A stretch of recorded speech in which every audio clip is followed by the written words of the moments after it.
Sherwood. Read, watch, listen.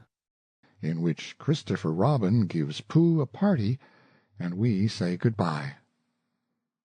One day when the sun had come back over the forest, bringing with it the scent of May, and all the streams of the forest were tinkling happily to find themselves their own pretty shape again, and the little pools lay dreaming of the life they had seen and the big things they had done, and in the warmth and quiet of the forest the cuckoo was trying over his voice carefully and listening to see if he liked it, and wood-pigeons were complaining gently to themselves in their lazy, comfortable way that it was the other fellow's fault, but it didn't matter very much. On such a day as this, Christopher Robin whistled in a special way he had, and Owl came flying out of the 100-acre wood to see what was wanted. "Owl," said Christopher Robin. "I am going to give a party." "You are you?" said Owl. "And it's going to be a special sort of party, because it's because of what Pooh did when he did what he did to save Piglet from the flood." "Oh, that's what it's for, is it?" said Owl. "Yes, so will you tell Pooh as quickly as you can and all the others, because it will be tomorrow." "Oh, it will it?" said Owl, still being as helpful as possible. "So will you go and tell them, Owl?" Owl tried to think of something very wise to say, but couldn't, so he flew off to tell the others, and the first person he told was Pooh. "Pooh," he said, "Christopher Robin is giving a party." "Oh," said Pooh, and then, seeing that Owl expected him to say something else, he said, "Will there be those little cake things with pink sugar icing?" Owl felt that it was rather beneath him to talk about little cake things with pink sugar icing, so he told Pooh exactly what Christopher Robin had said, and flew off to Eeyore. "A party for me?" thought Pooh to himself. "How grand!" And he began to wonder if all the other animals would know that it was a special Pooh party, and if Christopher Robin had told them about the floating bear and the brain of Pooh and all the wonderful ships he had invented and sailed on, and he began to think how awful it would be if everybody had forgotten about it, and nobody quite knew what the party was for.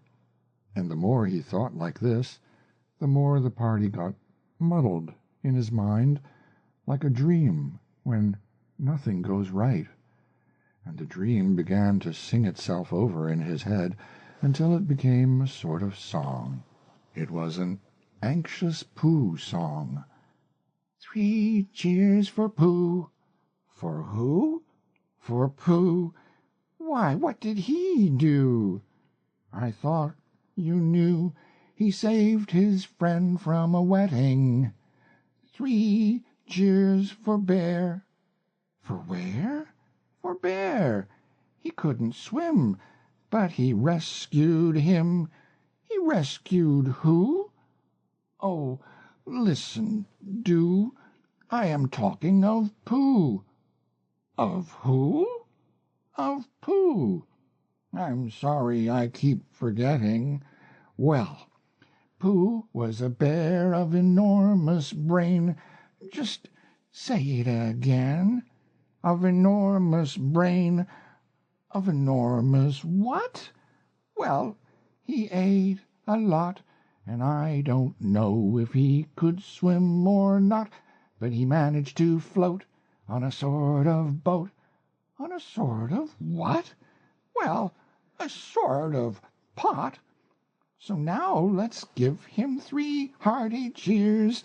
So now let's give him 3 hearty witches, and hope he'll be with us for years and years, and grow in health and wisdom and riches. 3 cheers for Pooh. For who? For Pooh. 3 cheers for Bear. For where? For Bear. 3 cheers for the wonderful Winnie-the-Pooh. Just tell me, somebody, what did he do?" While this was going on inside him, Owl was talking to Eeyore. Eeyore, Said Owl. Christopher Robin is giving a party. "Very interesting," said Eeyore. "I suppose they will be sending me down the odd bits which got trodden on, kind and thoughtful. Not at all. Don't mention it." There is an invitation for you. "What's that like?" An invitation. "Yes, I heard you. Who dropped it?" This isn't anything to eat. It's asking you to the party tomorrow." Eeyore shook his head slowly. "You mean Piglet, the little fellow with the excited ears. That's Piglet. I'll tell him." No, said Owl, getting quite fussy. it's you. "Are you sure?" Of course I'm sure. Christopher Robin said all of them. Tell all of them. "All of them, except Eeyore," All of them. said Owl sulkily. "Ah," said Eeyore, "a mistake, no doubt. But still, I shall come. Only don't blame me if it rains." But it didn't rain. Christopher Robin had made a long table out of some long pieces of wood, and they all sat around it. Christopher Robin sat at one end, and Pooh sat at the other, and between them on one side were Owl and Eeyore and Piglet, and between them on the other side were Rabbit and Roo and Kanga, and all Rabbit's friends and relations spread themselves about on the grass and waited hopefully in case anybody spoke to them or dropped anything or asked them the time. It was the first party to which Roo had ever been, and he was very excited. As soon as ever they had sat down he began to talk. "Hello, Pooh," he squeaked. "Hello, Roo," said Pooh. Roo jumped up and down in his seat for a little while, and then began again. "Hello, Piglet," he squeaked. Piglet waved a paw at him, being too busy to say anything. "Hello, Eeyore," said Roo. Eeyore nodded gloomily at him. "It will rain soon. You see if it doesn't," he said. Roo looked to see if it didn't, and it didn't. So he said, "Hello, Owl," and Owl said, Hello, my little fellow. in a kindly way, and went on telling Christopher Robin about an accident which had nearly happened to a friend of his whom Christopher Robin didn't know, and Kanga said to Roo, Drink up your milk first, dear, and talk afterwards. So Roo, who was drinking his milk, tried to say that he could do both at once, and had to be patted on the back and dried for quite a long time afterwards. When they had all nearly eaten enough, Christopher Robin banged on the table with his spoon, and everybody stopped talking and was very silent, except Roo, who was just finishing a loud attack of hiccups and trying to look as if it was one of Rabbit's relations. This party, Said Christopher Robin, is a party because of what someone did, and we all know who it was, and it's his party because of what he did, and I've got a present for him, and here it is. Then he felt about a little and whispered. Where is it? While he was looking, Eeyore coughed in an impressive way and began to speak. "Friends," he said, "including oddments, it is a great pleasure, or perhaps I had better say it has been a pleasure so far, to see you at my party. What I did was nothing. Any of you, except Rabbit and Owl and Kanga, would have done the same. Oh, and Pooh. My remarks do not, of course, apply to Piglet and Roo, because they are too small. Any of you would have done the same. But it just happened to be me. It was not, I need hardly say, with an idea of getting what Christopher Robin is looking for now." and he put his front leg to his mouth and said in a loud whisper, "Try under the table."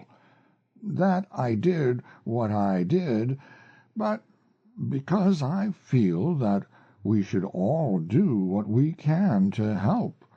I feel that we should all said Roo accidentally. Roo, dear, Said Kanga reproachfully. Was it me? Asked Roo, a little surprised. What's Eeyore talking about? Piglet whispered to Pooh. I don't know, said Pooh rather dolefully. I thought this was your party. I thought it was once, but I suppose it isn't, I'd sooner it was yours than Eeyore's, said Piglet. So would I, said Pooh. Said Roo again.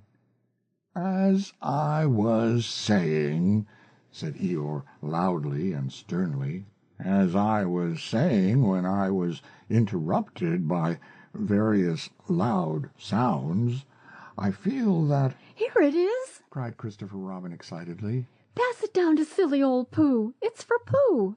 For Pooh, said Eeyore. Of course it is. The best bear in all the world. I might have known, said Eeyore. After all, one can't complain. I have my friends. Somebody spoke to me only yesterday. And was it last week or the week before that Rabbit bumped into me and said, "Bother, the social round. Always something going on."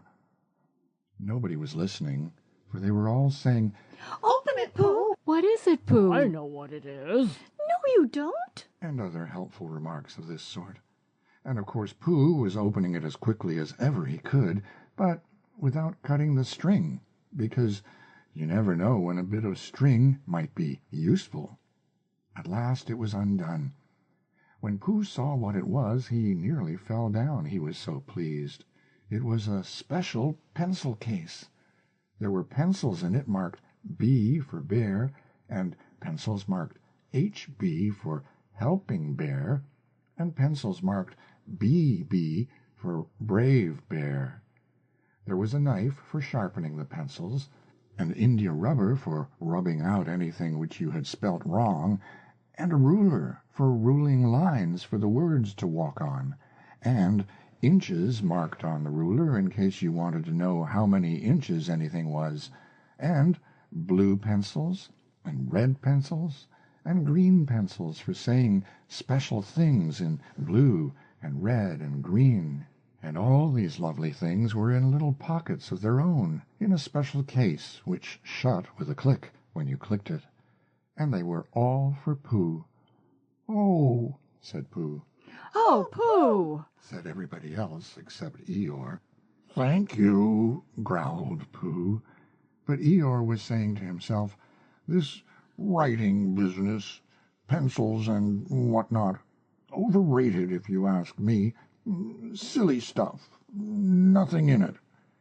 Later on, when they had all said good-bye and thank you to Christopher Robin, Pooh and Piglet walked home thoughtfully together in the golden evening, and for a long time they were silent. When you wake up in the morning, Pooh, Said Piglet at last. what's the first thing you say to yourself? "What's for breakfast?" said Pooh. "What do you say, Piglet?" I say, I wonder what's going to happen exciting today. Said Piglet. Pooh nodded thoughtfully. "It's the same thing," he said. And what did happen? Asked Christopher Robin. "When?" Next morning. "I don't know." Could you think and tell me and Pooh sometime? "If you wanted it very much," Pooh does. said Christopher Robin. He gave a deep sigh, picked his bear up by the leg, and walked off to the door, trailing Winnie-the-Pooh behind him. At the door he turned and said, Coming to see me have my bath? "I might," I said. Was Pooh's pencil case any better than mine? "It was just the same," I said. He nodded and went out, and in a moment I heard Winnie-the-Pooh bump, bump, bump, going up the stairs behind him.